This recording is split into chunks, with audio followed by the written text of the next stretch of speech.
आदरणीय धर्म प्रेमी सज्जनों, सादर नमस्ते। मैं जेठालाल विश्वकर्मा आप सभी का हार्दिक स्वागत करता हूँ। जय सिया राम जी की रामायण रामचरितमानस से।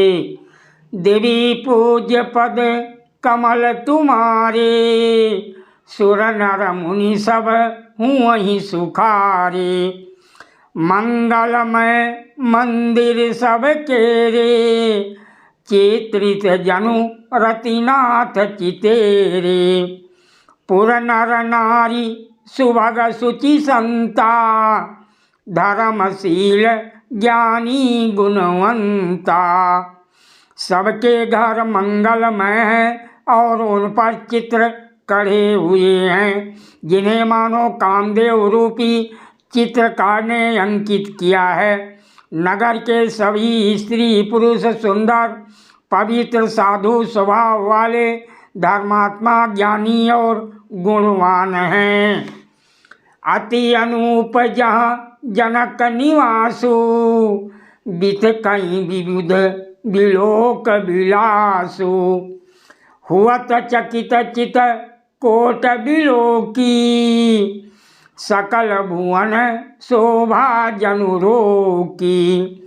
जहाँ जनक जी का अत्यंत अनुपम सुंदर निवास स्थान महल है, वहाँ की विलास ऐश्वर्य को देखकर देवता भी थकित स्तंभित हो जाते हैं।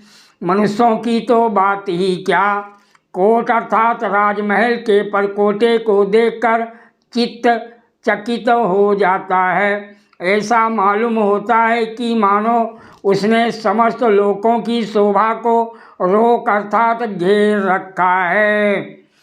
देवी पूज्य पद कमल तुम्हारे, सुर नर मुनि सब हूँ वहीं सुखारे। धवल धाम मणि पुरट पट, सुघटित नाना भांति। सिए निवास सुंदर सदन, शोभा किमि कही जाति। देवी पूज्य पद कमल तुम्हारे, सुर नर मुनि सब हूँ वहीं सुखारे।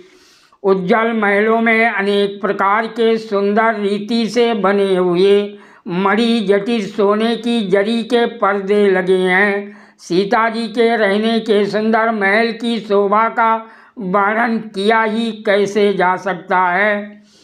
सुभग द्वार सब कुलिस कपाटा, भूप वीर नट मागध बाटा।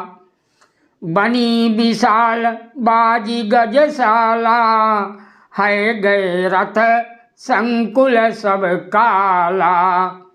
राजमहल के सब दरवाजे अर्थात फाटक सुंदर हैं, जिनमें वज्र के मजबूत अथवा हीरों के चमकते हुए किवाड़ लगे हैं।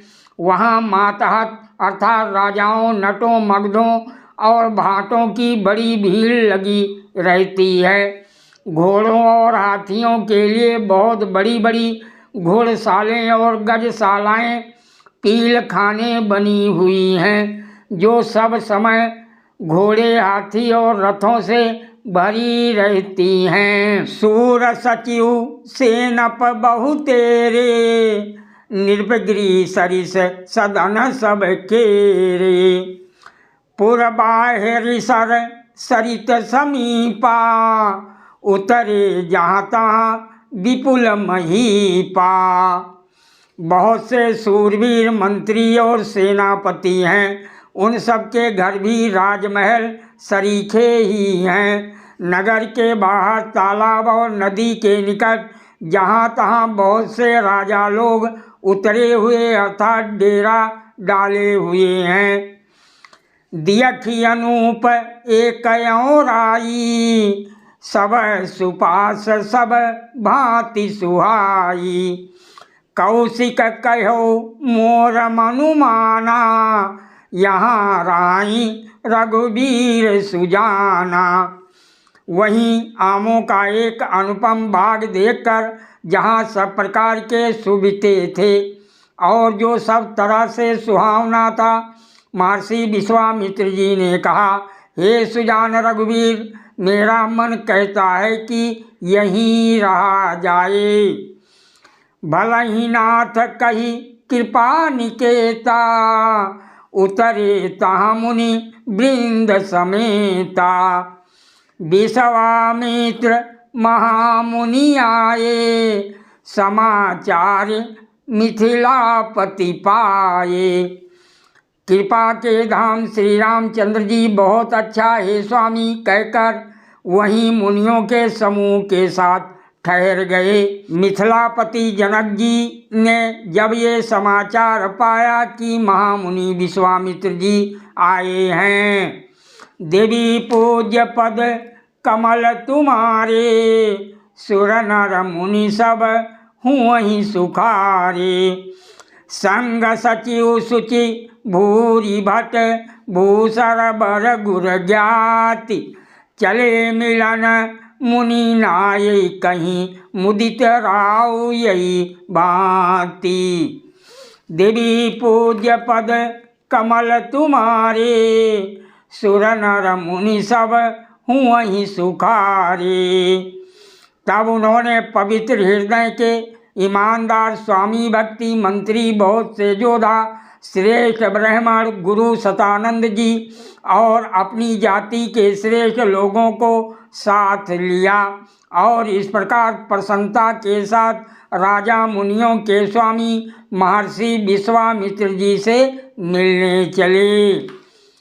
कीनी प्रणाम चरण धरि माथा, दीनी आशीष मुदित मुनि नाथा।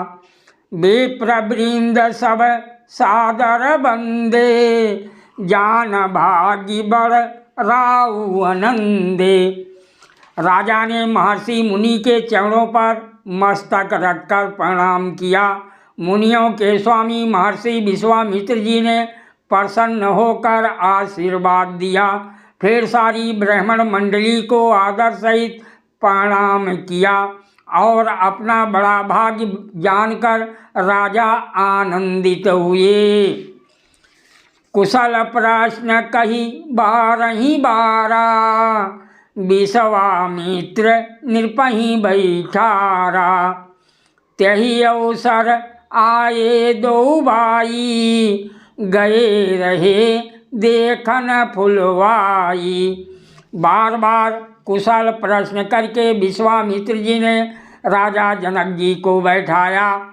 उसी समय दोनों भाई आ पहुँचे जो फुलवाड़ी देखने गए थे।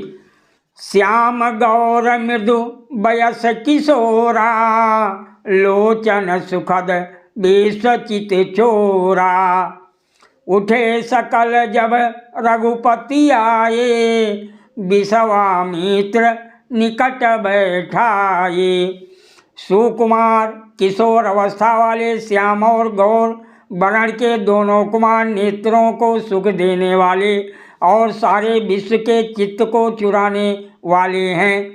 जब रघुनाथ जी आए तब सभी उनके रूप एवं तेज से प्रभावित होकर उठकर खड़े हो गए। महर्षि विश्वामित्र जी ने उनको अपने पास बैठा लिया। सादर प्रणाम। जय सिया राम जी की।